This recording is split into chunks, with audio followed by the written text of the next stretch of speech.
a civil case challenged by Mojave Free Press journalist Jennifer Esposito against recidivist felon David Rose's eligibility to run for Arizona State Representative was unfortunately dismissed last week in Maricopa County Superior Court. But hold your horses, folks.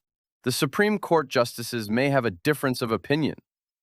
Last week, Esposito argued that Rose is ineligible to run for the Arizona House in Legislative District 30, which includes all of La Paz County and parts of Mojave, Maricopa, and Yavapai counties, because he is a repeat felony offender with prior convictions in Kentucky and has not had his civil rights restored by an Arizona judge. David Rose filed a motion to dismiss the case through attorney Timothy Lasota. Coincidentally, Lasota also represents the Lake Havasu Unified School District, where Rose serves as board president. Rose told today's News Herald that he personally arranged for and paid Lasota's legal services. But ask yourself this question, people. Who's paying all the legal fees? Is it Hildy Angus? How in the world did David Rose afford to pay for these legal services? The Lake Havasu school board position is a voluntary position. So how is Rose paying Lasota, who's really paying Lasota? Rose has uploaded several videos begging people for $100 a head. Can you believe he's actually asking for $100 per person? Here's the deal. If we can get 200 people to give $100, or if we can raise our end of the year goal of $20,000, then Tim has agreed to do what? I am going to shave my eyebrows and dress like an elf everywhere that I go. The rest of the year. So you've heard it. Shave his eyebrows, dress like an elf, and eat spaghetti. David Rose literally begs people for thousands of dollars. And where's all the money going? Is he using his $150 mail-order pastoral certificate that he obtained while serving a 10-year stretch in the big house to get rich? Listen, folks, David Rose has no education and uses artificial intelligence to post online statements. The guy didn't even graduate high school. Lake Havasu School District issued a statement saying it had absolutely no role in Rose's legal case. So how is David Rose able to pay for an attorney? He has no paying job. In other words, he's mooching off of someone. Is this the kind of person Arizonans want representing them in the House?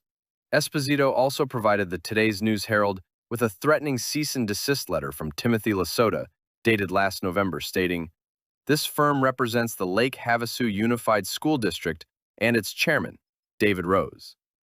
Lasota did not respond to a request for comment about whether the district would need to waive attorney-client privilege.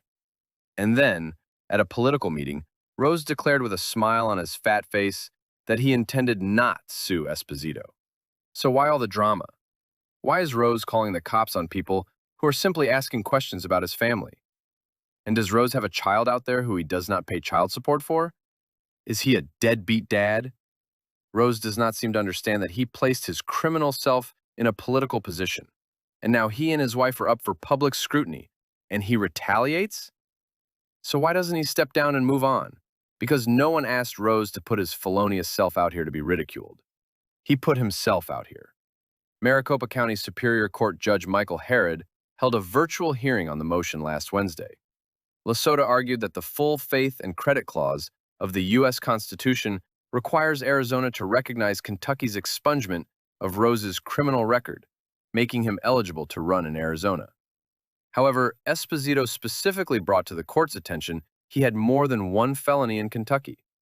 Rose exposed himself at a political meeting when asked why he went to prison, and his answer was that it was a parole violation, which means he was in prison previously and had more than one felony in the state of Kentucky. This is not even counting any other alleged felonies or warrants. The bottom line is that Rose is not a first offender. Therefore, the full faith and credit clause of the U.S. Constitution does not apply to him. But the final decision will be made by the Arizona Supreme Court justices.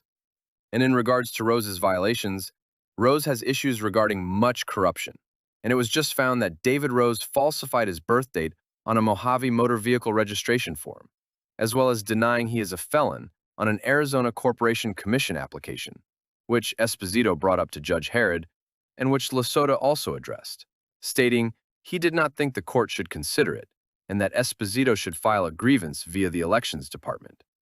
Esposito is filing a notice of appeal to the Arizona Supreme Court.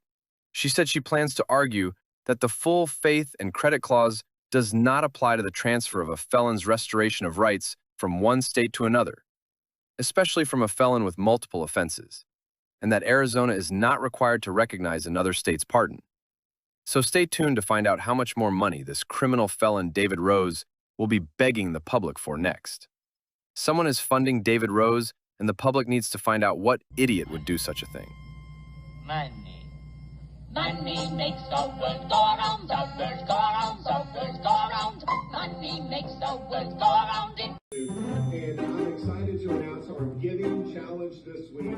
Our goal, $3,000. And if we meet our goal, Pastor Jess, we are going to dress like leprechauns this weekend at RHC. So go right now to restorationhope.com and go to our giving tab or text give RHC